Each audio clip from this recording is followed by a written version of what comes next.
I feel like this video is just gonna expose me for how bad I am at getting back to people. I've only got 2 unread text messages, but I've got 46 missed calls, 15 Instagram messages I haven't replied to. I have 94 emails. Listen, a lot of that is just like Target ads and crap like that I haven't unsubscribed to. I need to unsubscribe to those things because I just never open them and they just sit in my inbox. Anyway, what up, reader fam? Welcome back to my channel. Today I'm bringing you a book tag. It has been a minute since I have done a book tag. I looked at my wrist as if there was a watch there. There is not a watch there. There are hairs and freckles though, in case you wanted to know. Today I'm going to be doing the phone apps book tag, and today's video is being sponsored by Simon Teen and is inspired by the recent release of Take Me Home Tonight by Morgan Matson. This book literally tells readers to take it home tonight and read it. It's just like, hello, take me home tonight, read me, then move on with your life. I know I've been talking non-stop about this book lately, but I can't help myself. My excitement levels have popped off. Excitement levels have shot through the roof, and I just can't help that. I just can't help myself. When the excitement pops off, you let it loose, baby. If you don't know anything about Take Me Home Tonight, then let me fill you in. In it, we follow best friends Kat and Stevie. They're both theater kids and polar opposites, but their friendship is put to the ultimate test when they sneak away from the mundane suburbs that they've grown up in to New York City for a little getaway. I'm holding myself back from breaking out into Welcome to New York by Taylor Swift right now, and you're welcome for that. I don't want your ears to start bleeding. They pretty much plan to hit the city hard, see a play, eat all the food, and most of all, have the best night ever. But their best night ever starts off a little rocky with destroyed phones, overwhelming family drama, and an encounter with these unexpected Pomeranians. That would explain the back of the book. Puppers! I am actually really excited to see how the doggo is worked into all of this. Throughout their stay in New York, they'll both live it up, but also come to some hard realizations about their friendship and begin to unravel their desires for their futures. This book is gonna make me crave a New York trip more than I'm already craving a New York trip. And listen, my stomach is a grumbling for a flight back to New York City. I miss that dreamy and stinky city. I'm really looking forward to this book for a plethora of reasons, but my 3 top reasons are ding ding ding ding. 1. The New York City backdrop. When can you go wrong with a jungle gym backdrop like New York City? You can't. Always a solid backdrop for a story. 2. The friendship aspect. Clearly we're going to be following a friendship that needs to tackle some issues within that friendship, within that connection, and I know firsthand how complicated friendships can be, and I just love dissecting the topic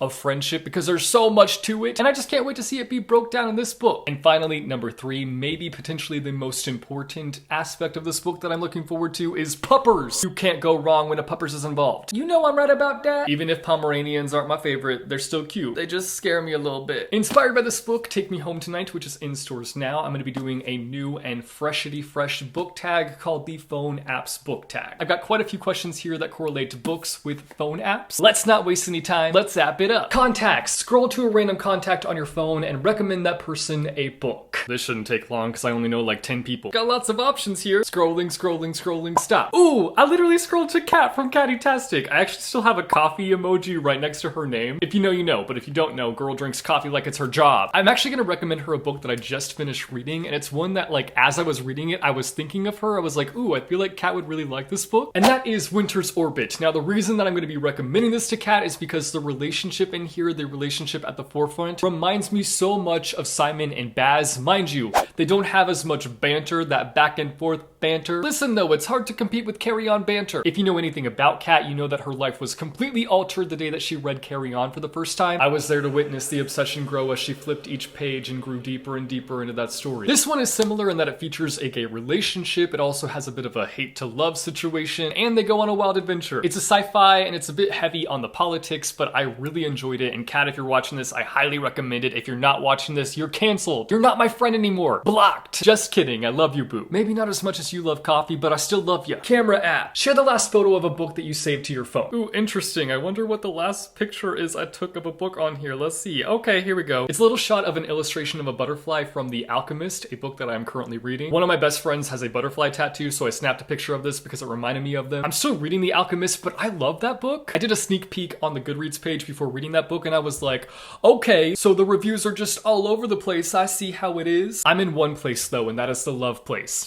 At least currently. We'll see when I finish it how I feel. I just realized I'm not even holding the book. Let me go grab it. This is The Alchemist. And this is Totoro. If you don't know anything about The Alchemist, we are following a boy named Santiago who is looking for a hidden treasure. He is on a journey to find a hidden treasure, which I know sounds basic, but there are a lot of philosophical things that are explored along the way. And I love it. The deeper we go, the more invested I get, the more locked in I get. Notes app. What's a book that had you writing down all your thoughts thoughts on it as you were reading it. Moshimoshi, this is a book that I've been slowly working my way through. And when I say slow, I mean I've been giving snails a run for their money. Bet. To be fair, there was a point where I read the first chapter and then I completely lost this book and like could not find it anywhere in my house, and then I finally came across it like a month later. So at least I found it. And hey, sometimes it's nice to just like take your time with the book, you know? When I rush through a book, I more times than not regret it because I wish I had spent more time basking in its glory. I just kind of stabbed that bookmark into my face. That just felt great. Love a good bookmark stab. Anyway, this is a book that I've been taking an insane amount of notes on. Like insane. Every paragraph I'm like, ooh, I have so many thoughts. Let me write down all of my thoughts. It's just a book where it's completely picking at my brain. Moshimoshi is the story of a girl whose dad has died by suicide, and she believes that he is trying to get in contact with her through his phone. It explores grief in a beautiful way, and it's dripping in Japanese culture. Both of those things are why my hand is constantly cramping up while I'm reading this book, because I'm rapidly taking notes, because I get whacked with the feelings of grief, and I want to research all the Japanese references that are popping up in the book. Mail app. What was the last book you received by mail? Well, shoot. I just did a book haul, so I wonder which book I should choose from that stock. Let's go with this beautiful book. It's called I Will Judge You by Your Bookshelf, a book that literally exposes every book lover ever. Do any of you judge other people's bookshelves? I feel like I don't really judge a collection. I'm more so like, what have I read? What haven't I read? And I mentally take note of the books that I want to add to my own collection. This book just has a bunch of book lover humor. For example, we've got this one, Dances with Books, one that explores writer's block, a story coaster illustration that just breaks down the ride of a story, and this reading goals comic, which again, will attack you. Nothing like reading a book and feeling exposed. I highly recommend it if you want a little expose on yourself as a reader. Have at it. Google Maps. Name a book series where you have no idea the direction it's heading in. The Gilded Wolves series. I have no idea what's coming next in the series and it's kind of driving me bonkers. I want to sort of,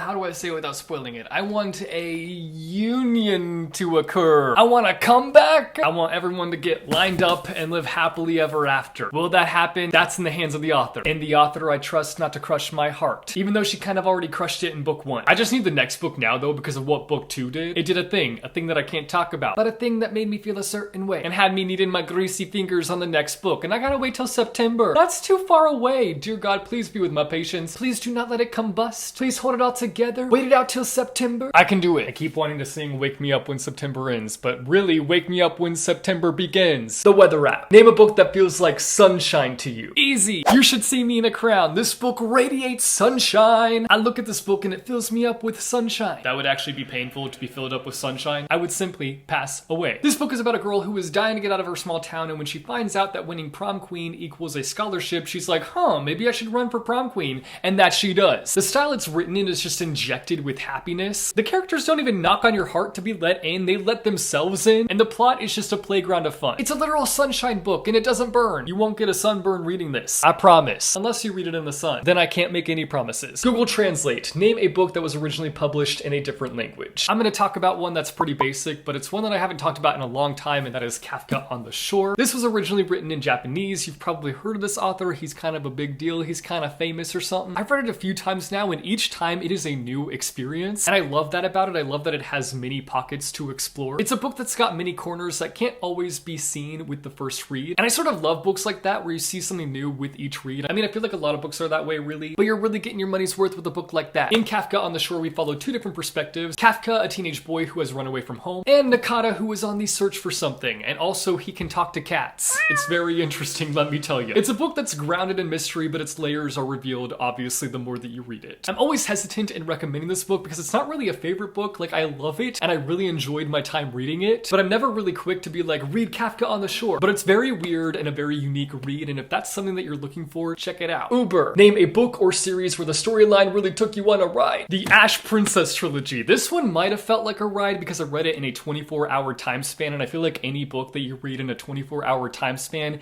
is gonna be a ride. In this book, we follow Theo, who was 6 when her mother, the Fire Queen, was murdered. Her country was invaded, and now Theo owns the title of Ash Princess, which is a title of shame. For 10 years, she faces abuse, but now it's time for her to flip the script, flip the narrative, and take back what's hers. It's got politics at the forefront and solid characters through and through. It's not necessarily got the fastest pace when it comes to the plot, but that isn't always a necessity for me. Slow pacing does not equal bad book. Fast pacing does not equal good book. I feel like that's something that a lot of people forget, me included. The plot itself is the aspect that is a full-on ride. You jump on the saddle and the plot horse is like, hold on tight, we're entering yee-haw territory, and it just gallops you through a storm of madness. It was wild, but it was fun. Spotify. Name a book that you would recommend on audio. The The Night Tiger. This is like a comfort audiobook for me at this point. I sometimes put it on as I'm falling asleep to save me from nighttime spiraling. It's one of the most calming and chill audiobooks in the game. It's like being wrapped in a warm blanket that's made just for your ears. That didn't make any sense, but what's new? We follow two perspectives in this book. First up, Jilin, who is working as a dance hall girl to help pay off her mom's debt. One night she's left with a rather gruesome item that leads her on a mysterious adventure. Then we follow an 11-year-old houseboy named Rin. He is racing against the clock to fulfill his master's dying wish, that being to find his finger that he lost years ago and bury it with his body. Otherwise, his master's body will wander the earth for forever. I kind of like to think of this as like a dark fairy tale, and it's got like a lot of elements going for it that I just love. We've got great characters. We've got storylines that start off in their own lanes and then merge together. It's written in such a beautiful way, and I just love how everything comes together. It's one of those books where you just leave it feeling satisfied. At least I did. The audiobook is also narrated by the author, and I think that that just makes it even more special because obviously the author always knows the way that the story is supposed to be told and the tone it's supposed to be told in. I highly recommend this audiobook. Calendar app. What's an upcoming book release that you are dying to get your hands on? This is such a hard one because there's so many books coming out, but I think one that's coming out pretty soon that I'm really looking forward to is Suzanne Park's next book. That being Sunny Song Will Never Be Famous. Here is the cover. I feel like nobody has been talking about it, and I'm just like, where's the hype? Where's the buzz? I'll drop some buzz. I'll drop some hype. I read Suzanne's debut book and it was solid. I saw a lot of potential in it, and that has me really excited to pick up this one. In this book, we follow a social media influencer who is shipped off to summer camp for a detox. It sounds like it's going to be light and hilarious, and I need more light and hilarious books in my life. Less books that are crushing my soul and more books that are full of humor. As someone who probably needs a social media detox, I'm really interested to see how Sunny deals with that whole detox situation. Clock app. What was the last book that had you losing track of time because it was so good? I'm kind of having a hard time thinking of a book for this one. That's kind of sad because that means that not a lot of books have really been sucking me in lately. Ooh, you know what? The Magic Fish, a graphic novel that fell over my bed. I'm sorry, take me home tonight. This graphic novel, The Magic Fish. This book was beautiful both in terms of the art style and also just the story itself. I know that I've raved about it a lot this year, but I'm not going to stop singing its praises. It's the story of a boy who is struggling to come out to his parents because of the language barrier, and it was just a beautiful exploration of that story, and I can't recommend it enough. So here I am, recommending it again. Check it out. Check it out. Lastly, Goodreads app. What was the last book you gave 5 out of 5 stars? Oh no, I swore that I would stop mentioning this series for a while, but the last book I gave like a 5 out of 5 stars was the last book in the Miss Peregrine's Home for Peculiar Children series, and that is The Desolations of Devil's Acre. 5 out of 5 stars, 100 out of 100 tears. The series is done, it's over, and my heart can't take it. Like, I literally have not accepted the fact that it's over yet, but it's over. But it was a satisfying ending to the series, and it came through and did what it needed to do. Alright guys, that is it for the phone app's book tag. I hope that you enjoyed this book tag. The question I am leaving for you guys is, what app do you most use on your phone? I feel like for me it's either Instagram or TikTok. I've been trying to not use TikTok as much as I have in the past because I get sucked into it and it's really bad, but I love TikTok. I also have a TikTok. If you're not following it, it's just Jesse the Reader, so if you want to follow me, hit me up. But yeah, let me know down below in the comments the app that you use the most on your phone, because I'm kind of curious.